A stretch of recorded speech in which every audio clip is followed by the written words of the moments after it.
Bonjour mesdames et messieurs, bon réveil, bienvenue sur la chaîne qui rassemble. Voici le 6h30.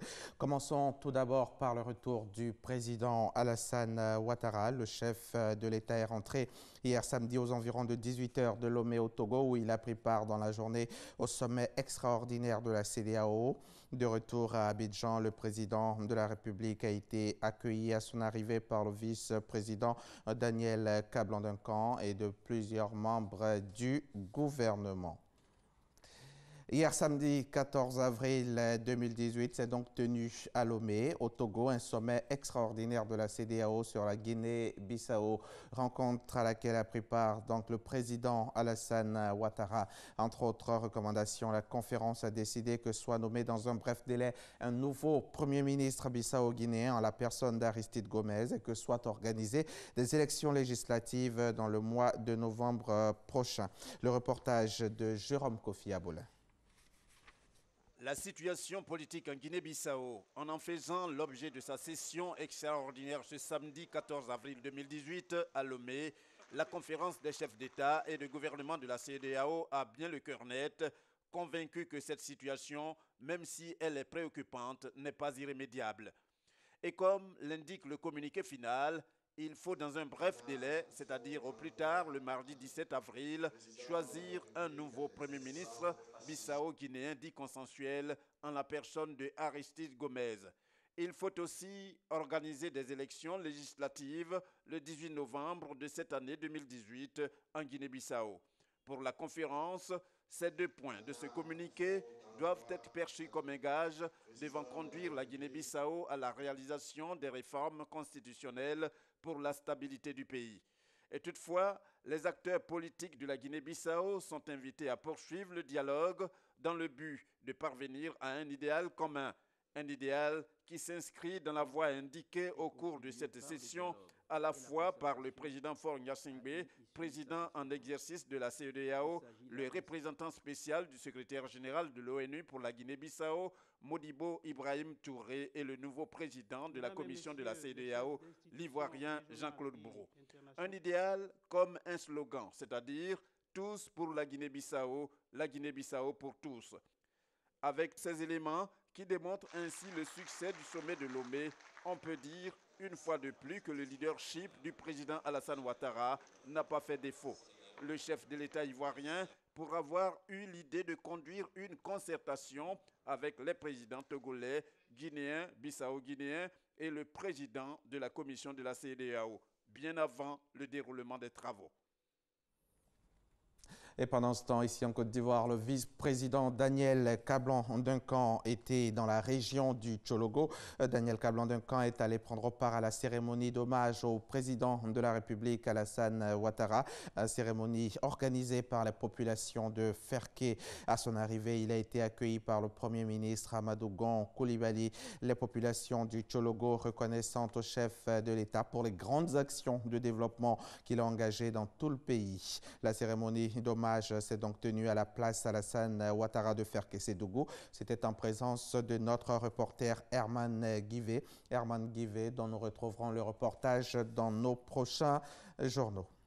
Une étude sur l'égalité du genre en Côte d'Ivoire a été menée par l'ONU Femmes et l'Union européenne. Il en ressort que le taux de participation des femmes dans les instances de décision reste toujours faible. Un atelier national de validation sur cette étude a donc été initié. Les recommandations permettront au ministère de la Femme, de la Protection de l'Enfant et de la Solidarité de disposer d'un outil stratégique et opérationnel pour accélérer le progrès en faveur de l'égalité du genre. Le reportage de Nadine Kakou et Grace Kando. La représentativité des femmes dans les sphères de prise de décision demeure encore faible en Côte d'Ivoire. On note 18,2% au gouvernement, à l'Assemblée nationale 11,37%. Il faut valoriser la femme, il faut la soutenir, il faut l'encourager, il faut l'aider à avancer. Sans la femme, il n'y a pas d'émergence. Pour mesurer et comprendre l'évolution de la situation en matière d'inégalité entre femmes et hommes, l'ONU Femmes et l'Union européenne ont mené une étude sur l'égalité de genre en Côte d'Ivoire. Le premier axe était de faire une compilation de tous les documents de référence en matière de genre qui existent en Côte d'Ivoire. Et deuxièmement, nous avons évalué et donc fait une analyse documentaire pour voir l'existant. Et nous avons complété cette approche justement par des entretiens avec des personnes ressources en Côte d'Ivoire et des acteurs internationaux également. En ce qui concerne les femmes, la Côte d'Ivoire a déjà fait le chemin. C'est dire que la Côte d'Ivoire entend donner la place qui lui revient aux femmes et nous allons accompagner cette priorité. L'étude a été menée dans 8 domaines, entre autres justice et sécurité, état civil et migration, emploi, protection sociale et formation professionnelle. Elle permettra au ministère de la Femme, de la Protection de l'Enfant et de la Solidarité d'accélérer le progrès en faveur de l'égalité du genre et de l'autonomisation en Côte d'Ivoire et aussi contribuer à l'atteinte des objectifs de développement durable ODD. La ville de Daoukro a accueilli récemment la 14e édition du FICAD. Le FICAD, c'est le Festival international de la culture et des arts de Daoukro. Un festival qui avait pour thème cette année promotion de l'industrie culturelle et touristique face aux défis de développement local. Et ce festival a mobilisé plus de 500 participants. L'objectif était de mettre en relief le potentiel touristique et culturel de la région de Lifou. Abou Senogo pour RTI. Le rideau est tombé sur la 14e édition du Festival international de la culture et des arts de Daoukro, FICAD. C'est autour du thème promotion de l'industrie culturelle et touristique face aux défis du développement local que des milliers de festivaliers ont communié durant une semaine. L'objectif étant de mettre en lumière le potentiel touristique et culturel de la région de Lifou en vue d'améliorer les conditions de vie des populations. Faisant ainsi entrer le FICAD dans une nouvelle dimension, celle du développement de la région de Lifou, tout en valorisant l'industrie culturelle.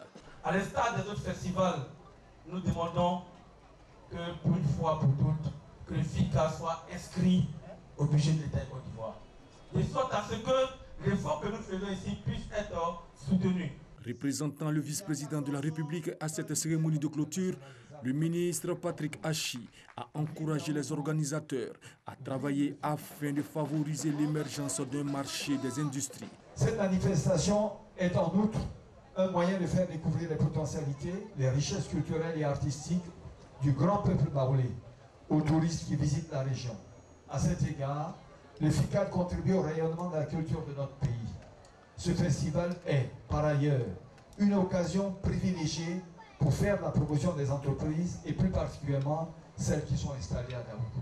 La 14e édition du FICAD a enregistré la participation de plus de 500 exposants venus de toute la Côte d'Ivoire, mais aussi du Mali, du Burkina Faso, du Sénégal et de la Guinée-Conakry. Et puis nous allons refermer ce journal par un mot de l'actualité internationale. Seulement un peu plus de 24 heures après le bombardement d'une base syrienne par les alliés français, américains et britanniques, Alexis Ouedraogo, notre reporter, tente ici de mieux nous faire comprendre cette crise. Depuis 2011, c'est l'heure du printemps arabe. La contagion contestataire atteint la Syrie. En mars de cette année, de jeunes collégiens, des adolescents écrivent sur les murs de Dera, dans le sud du pays. Un slogan scandé dans les rues, « Le peuple veut la chute du régime ». Ils sont arrêtés par les services de sécurité et torturés. À la suite de l'acte, des manifestations éclatent dans tout le pays. Des centaines de milliers de manifestants réclament la démocratie et la fin de la corruption. Les forces du régime réagissent, tirant sur la foule, faisant des morts et des blessés. À la fin de l'année 2011, l'ONU dénombre déjà 5000 morts. Autre raison évoquée plus profonde, le ras-le-bol des populations face à la dégradation des conditions de vie. La sécheresse qui a frappé le pays entre 2006 et 2011 n'a pas arrangé les choses. Les médias retiennent la date du 31 juillet 2011 pour marquer le début de la militarisation de la révolte. Ce jour-là, un groupe d'officiers dissidents annonce la création de l'armée syrienne libre qui a pour objectif de protéger les manifestants de la sanglante répression.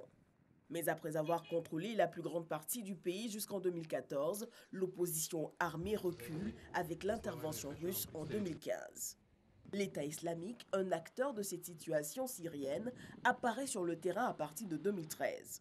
La formation djihadiste est composée de 80% de non-syriens, des extrémistes venus du monde entier. Elle a un tout autre agenda.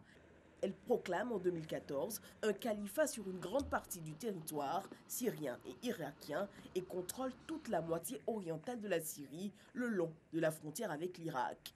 Elle s'impose par la force et la terreur, chassant les formations rebelles syriennes, notamment à Raqqa, sa capitale syrienne, soumettant la population locale à sa loi et commettant des atrocités.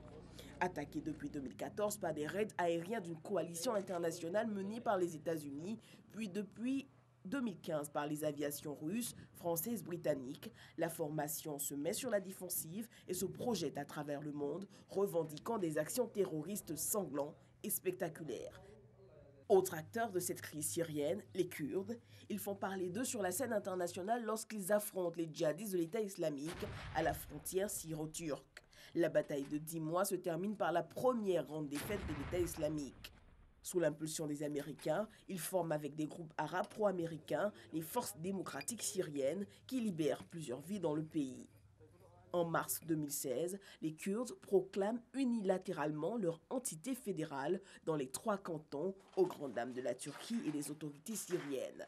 Une décision qui provoque un désintérêt de tous leurs alliés. 7 ans après les premières manifestations, le régime syrien est toujours là. Une résilience due à 2 facteurs, le premier d'ordre interne. Malgré les défections, les services de sécurité et l'armée ont préservé un minimum d'unité et sont restés loyaux au président Bachar al-Assad. Le second facteur d'ordre externe, la Syrie n'est pas isolée, elle a tissé des alliances ces dernières décennies avec des États, notamment l'Iran et la Russie, et des acteurs non étatiques comme le Hezbollah libanais. Non seulement ses alliés ne l'ont pas laissé tomber, mais ils se sont portés à son secours sur tous les plans, politiques, diplomatiques, financiers et militaires. C'était donc un récit d'Alexis Ouedraogo. On va se retrouver tout à l'heure à 10h puis à 13h. Merci de nous suivre sur la chaîne qui rassemble.